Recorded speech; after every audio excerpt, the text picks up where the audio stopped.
So we were talking a bit about infrastructure, venues, things like that, and a topic that our producer, Ann Mandel, pitched to us that I think is an important part of this puzzle is public art.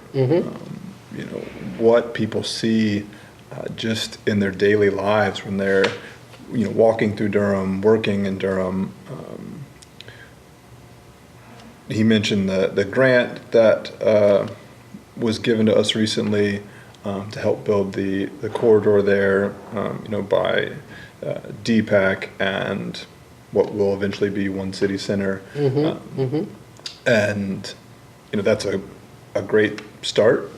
But I think with the amount of talent that we have in Durham, there can be a lot more. Yeah. And so, there are parameters with public art. You can't just spray paint on anything you want, especially in a city like Durham that has a lot of historic buildings. There are, hoops that you have to jump through, rightfully so in some respects, to be able to do public art. So where's the balance? How can the city both, preserve its history and paint on more things? Yeah. Well, so you probably have as many ideas about this as I do, but one of the things so we have a cultural affairs board, and it's very active, and it's promoting, it's constantly trying to promote public art. And these are amazing people who, are, many of them have been in, arts and, both artists and producers for a long time. Yeah. And we have, so a couple of things that I can think of that I think have been real landmarks. One of them was the Bull City Sculpture Show that we had, 2 years ago now, I guess, which was, I thought, a fabulous success, where the sculptures, and a couple of those sculptures are still here, that, they were the most popular ones, but that was a whole kind of trail of sculpture. And that was through Liberty Arts? That was through Liberty Arts. They were the ones that really made it happen.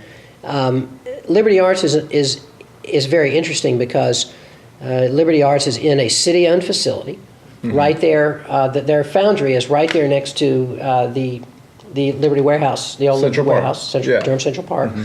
And they have these fabulous pours there. If you haven't been to one, you should go, where they pour their metal, liquid metal into these molds and make beautiful things.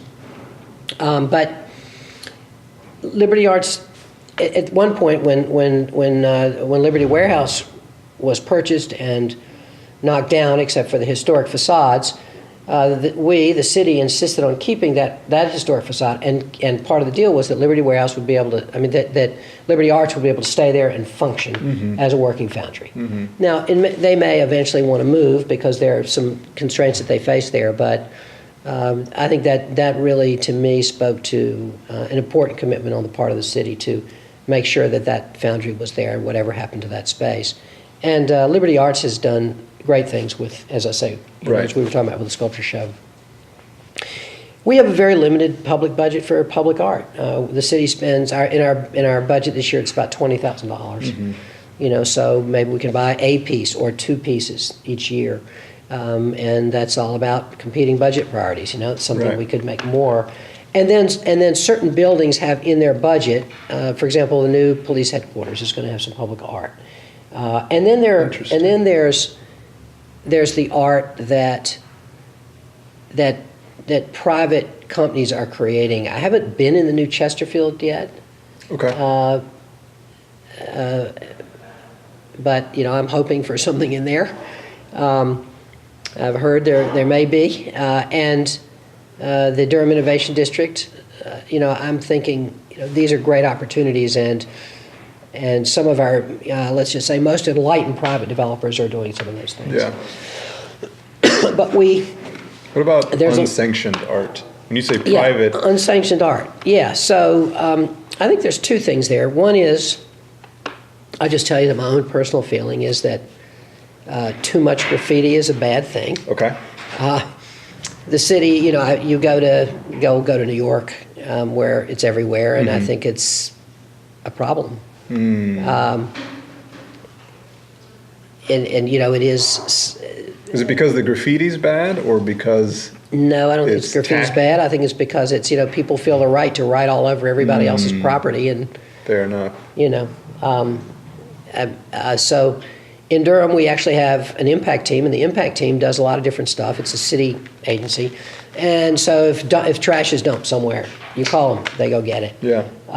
They're constantly cleaning. You don't even know about them, but they're constantly cleaning up stuff around town. And part of what makes our city look good is we have these terrific. There's a guy named Daryl Hedgepeth who is the head of it, and he has a wonderful team. They do a great job. And one of the things they do is when there's a call about graffiti, they go out and remove it, and they do it usually within 24 hours. So Yeah. I think that's good. That's different than another kind of unsanctioned art. Okay. In my mind. And that other kind of unsanctioned art is, people are,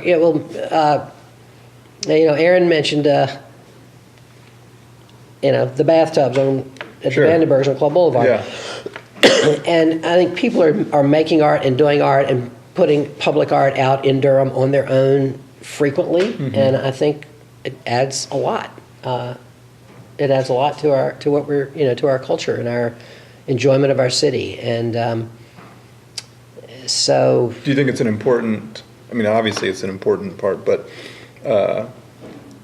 when both the city government and say the Visitors Bureau is promoting Durham to the outside world, yeah, how much is its arts community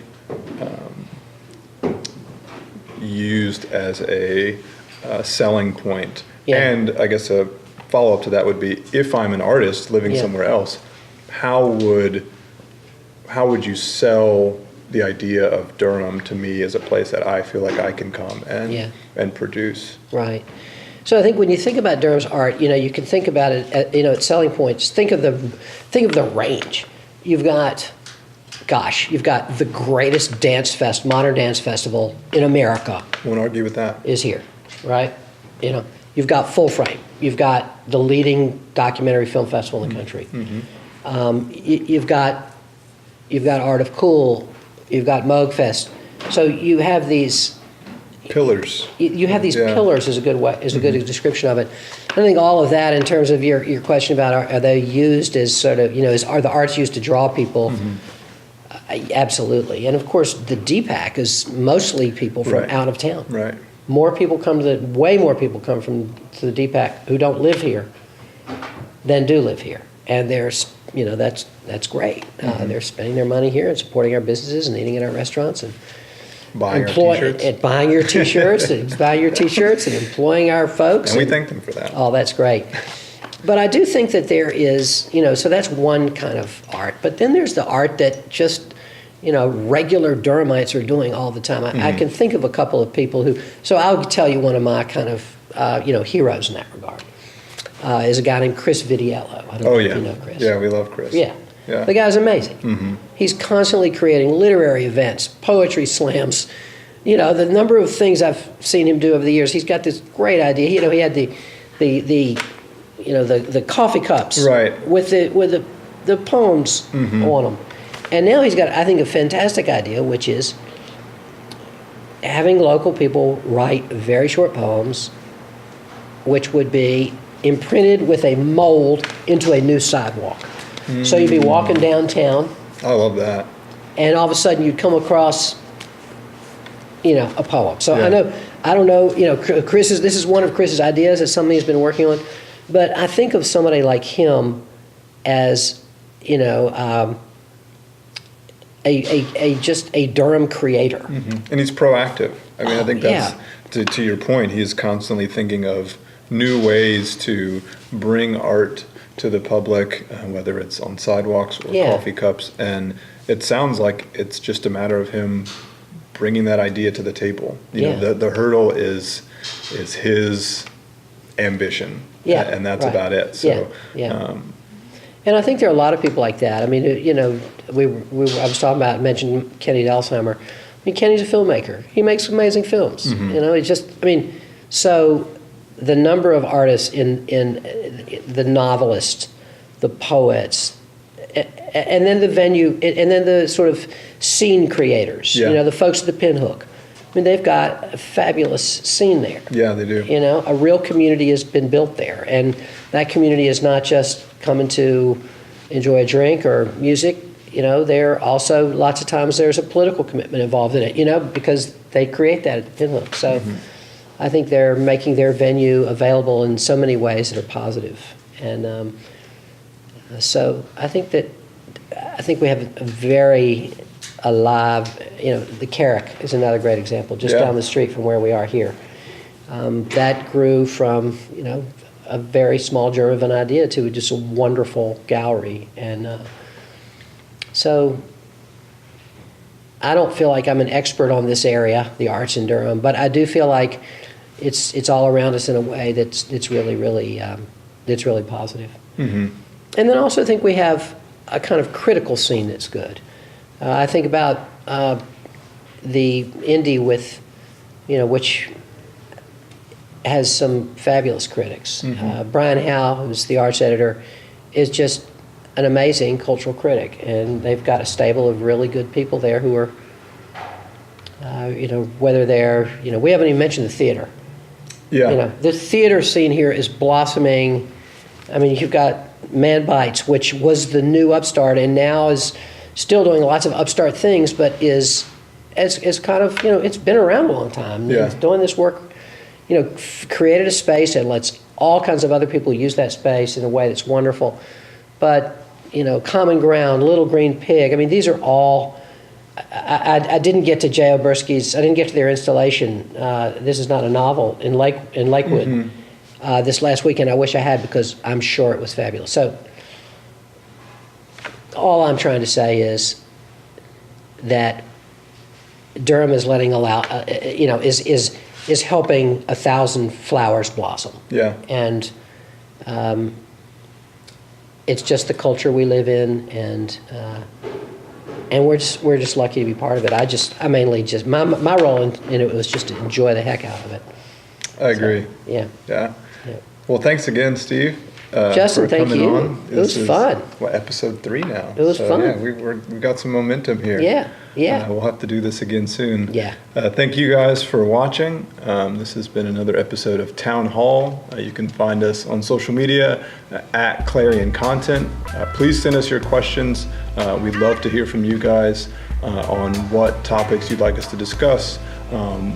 What things you see for Durham's future, and how we can all collectively build it together. So again, that's at Clarion Content. Please send us your questions, and we'll see you next time.